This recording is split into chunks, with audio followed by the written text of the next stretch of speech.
అందరికీ నమస్కారం. ఈరోజు కథ ది లెగసీ. రచన బెల్లంకొండ భవానీ కుమారి గారు.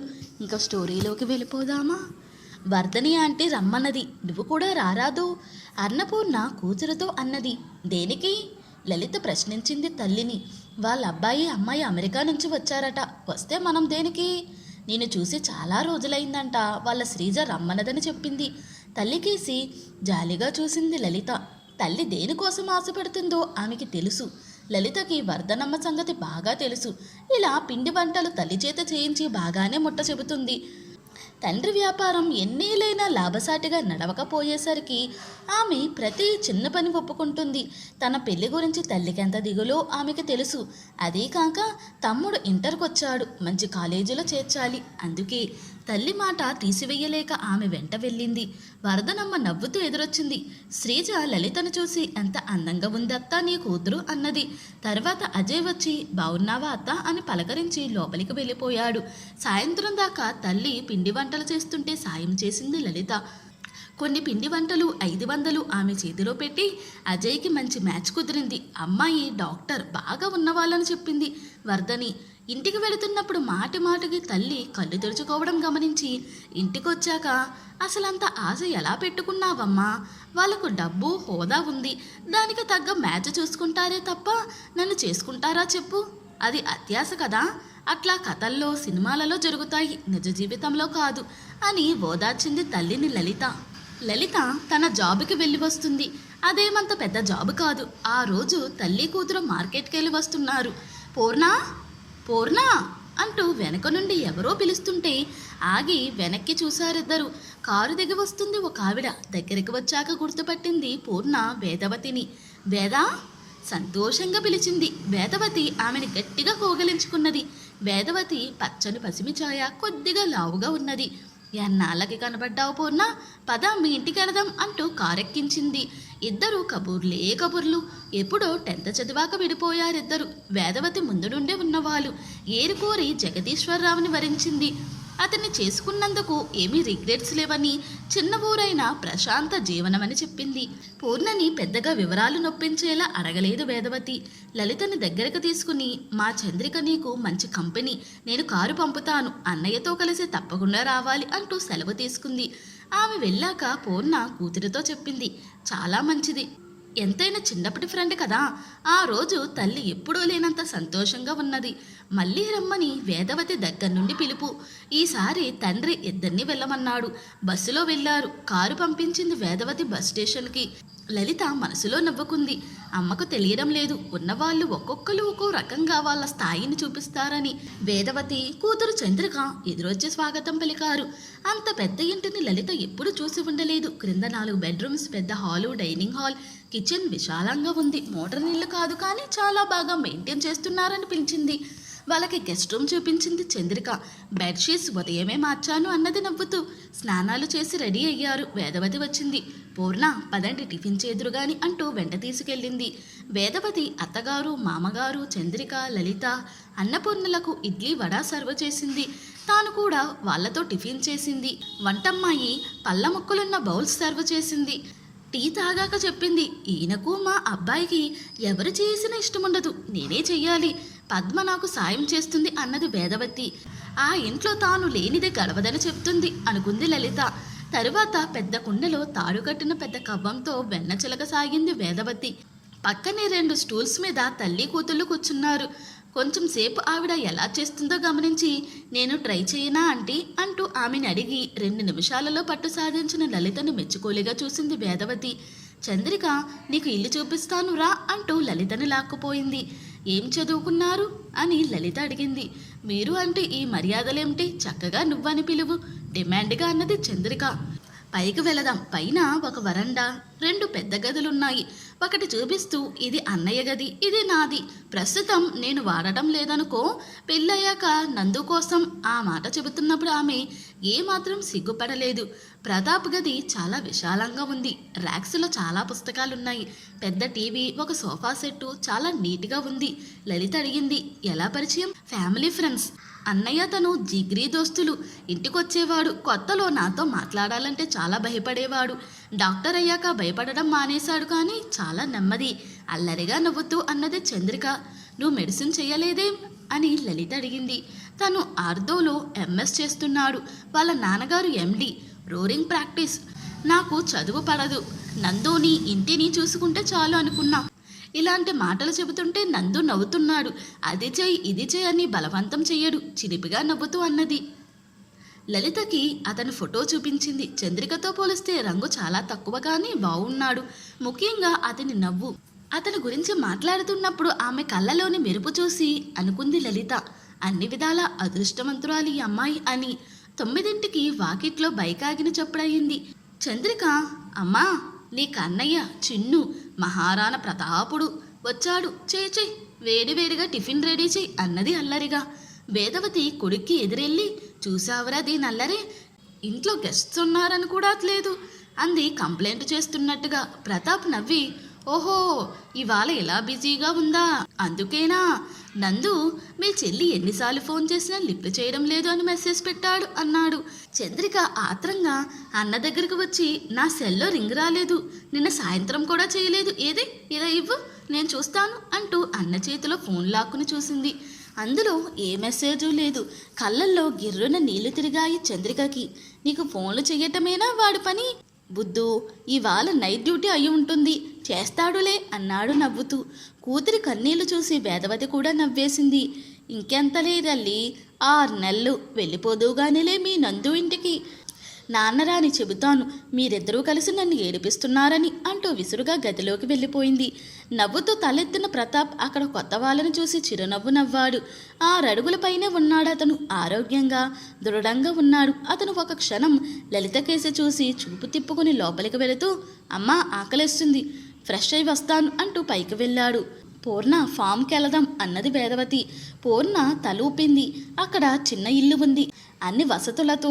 మా వారు అక్కడే వండించుకుని తింటారు, అందుకే ఉదయమే వెళ్ళిపోతారు. బాబు నా కోసం ఇంటికి వస్తాడు. కొంచెం గర్వం ఆమె గొంతులో. వేదవతి పూర్ణ వంట పనిలో పడ్డారు. జగదీష్ కూతురితో అన్నారు, ఆ అమ్మాయికి మన ఫామ్ చూపించు అని. అబ్బా నాన్న, ఈ ఫామ్ అంతా నేను తిరగలేను, అన్నయ్యకి అప్పగిస్తాను, ఆయన వివరంగా చెబుతాడులే అంది తండ్రి దగ్గర గారాలు పోతూ. జగదీశ్వరరావు నవ్వి, నీకు వీలున్నట్టు చెయ్యి, ఆమె మన గెస్ట్ అని మర్చిపోకు అన్నారు. అబ్బా ఎంత బాగుంది ఈ ఫామ్, పరవశంగా అన్నది లలిత. అంత బాగుందా? అయితే ఆ ఫిష్ ఫామ్, కోళ్ళు, బాతుల ఫామ్స్ ఉన్నాయి, అక్కడ వాసన ఇంకా బాగుంటుంది, పద పద అంటూ లాక్కుపోయింది చంద్రిక. ఫిష్ ఫామ్ దగ్గర ఉన్నాడు ప్రతాప్. అమ్మాయిలిద్దరిని చూసి వెల్కమ్ అన్నాడు చిరునవ్వుతూ. నీ ఫామ్ చూసి లలిత పరవశించిపోతుందిరా అన్నయ్య, ఈ ఫామ్స్ చూపిస్తే పరవశం తగ్గుతుందని తీసుకొచ్చా అంటూ ప్రతాప్ ఏదో అనేలోపి అక్కడ నుండి పారిపోయింది. ఇద్దరు వేప చెట్టు నీడలో గుండ్రంగా ఉన్న చప్టాప్పై కూర్చున్నారు. ఎంఎస్ అయ్యాక మీరు హైదరాబాద్ ఐఎస్బిలో చేరారట కదా, మరెందుకు ఈ ప్రొఫెషన్ ఎన్నుకున్నారు? కుతూహలంగా అడిగింది లలిత ప్రతాప్ని. నేను ఈ పచ్చనిచ్చిన మొక్కల మధ్యనే పెరిగాను. తరువాత ఐఐటిలో ఇంజనీరింగ్ చేసి యుఎస్ వెళ్ళాను. మొదటి నుండి చదువులో టాపర్. హైదరాబాద్ వచ్చాను. ఐఎస్బిలో ఎంబీఏ చేశా. నాకెందుకో ఏదో ఒక కంపెనీలో పనిచేయడం లైఫ్ అంతా పరమ బోరుగా అనిపించింది. వెనక్కి వచ్చేసాను. చాలా ఖర్చైనా నేను వ్యవసాయం చేస్తానంటే అమ్మా నాన్న ఎంత సంతోషించారంటే వాళ్ళని చూస్తే నాకే ఆశ్చర్యం వేసింది. ఏదో అయ్యింది, లేకపోతే అంత చదివి వెనక్కి ఎందుకు వస్తాడని అందరూ అనుమానాలు వ్యక్తం చేస్తే అమ్మ బాధపడింది. కానీ పైకి తేలింది కాదు. నాన్నకి నేనంటే ఎంత ప్రేమంటే నేను చేసే ప్రకృతి వ్యవసాయానికి, ఈ షిప్ ఫామ్కి అన్నిటికీ ఎంత ఖర్చైనా వెనక్కి తీయలేదు అని చెప్పాడు ప్రతాప్. అమేజింగ్ అప్రయత్నంగా అన్నది లలిత. లోపలికి వెళదాం రండి. లోపల ఇన్ఫ్రాస్ట్రక్చర్ చూసి ఆ ప్రతిభురలైంది లలిత. అతను చెప్పనారంభించాడు. అక్కడ దాదాపు సర్క్యులర్ సిస్టంలో నిర్మించబడిన ట్యాంక్స్ ఉన్నాయి, కొన్ని స్టీల్వి కూడా ఉన్నాయి. దీన్ని ఆర్ఏసీ సిస్టమ్ అంటారు. అంటే అని ప్రశ్నించింది లలిత. Recirculating aquaculture system. రకరకాలుగా పొల్యూట్ అయిన నీరు బయటకు వెళ్ళి ఫ్రెష్ అయి మళ్ళీ ఫిష్ పాండ్స్లోకి చేరుతుంది. ఫిష్ విసర్జకాలు, ఇతర మలినాలు బయటికి పోతాయి, అవి మళ్ళీ మొక్కలకు వాడతాం. ఎంతో ఉత్సాహంగా వివరించి చెప్పాడు అతను. పవర్ బిల్ కొంత సోలార్ ఎనర్జీ, మిగతాది పవర్ యూస్ చేస్తాము. రోజుకి 200 కిలోల వరకు సేల్ చేస్తాం అంటూ ఓపికగా వివరించాడు ప్రతాప్. మార్కెటింగ్ ఎలా చేస్తారు అని అడిగింది లలిత. ప్రతాప్ నవ్వి 4 స్టార్స్ హోటల్స్తో టైఅప్ ఉంది. ఉదయం 8 లోపలే వస్తారు. ఆదివారం చాలా బిజినెస్ అవుతుంది. ఈ బిజినెస్ కోసం నేను చాలా కంట్రీస్ తిరిగాను. చాలా హోంవర్క్ చేశాకే మొదలుపెట్టాను. నాన్న ఫుల్ సపోర్ట్. సేల్ చేయడం అంతా నాన్నే చూసుకుంటారు. తరువాత కోళ్ళ ఫామ్కి తీసుకెళ్లాడు. అన్ని నాటుకోళ్ళు, 500 కోళ్ళు ఉన్నాయి. దీనికి మాత్రం మా తాతయ్య హోల్ అండ్ సోల్. అంత పెద్ద వయసులో కూడా ఆయనే మొత్తం చూసుకుంటారు. వీటిలో లేయర్స్ అని ఉంటాయి. అవి ఎక్కువ శాతం గుడ్లు పెట్టే కోళ్ళు. ఒక సైజు వచ్చాక అమ్మేస్తాం. వాటికి అవసరమైన దానా మిల్స్ నుండి తెప్పిస్తాం. బరువు పెరగడం కోసం ఏ రకమైన అసహజ పద్ధతులు పాటించము. అందుకే చికెన్ షాప్ వాళ్ళు, లోకల్స్ హోటల్స్ వాళ్ళు నాటు చికెన్ కోసం, ఎగ్స్ కోసం వస్తారు. ఆ జాతర చూడాలంటే ఉదయం రావాల్సిందే అని నవ్వుతూ చెప్పాడు. లలితకి డక్ ఫామ్ చూసి చాలా ఆశ్చర్యపోయింది. పెద్దగా తెల్లగా ఉన్న వాటిని చూసి అవి హంసలు కదా అన్నది.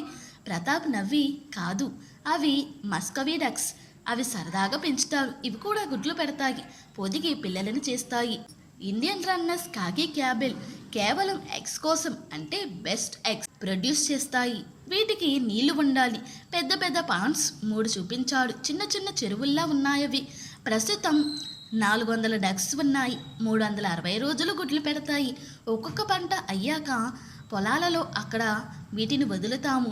ఇవి న్యాచురల్ పేస్ట్. కంట్రోలర్స్ ఎంతో వివరంగా చెబుతున్న అతను చూస్తూ, అన్ని గుడ్లు ఏం చేస్తారు అని అడిగింది క్యూరియస్గా.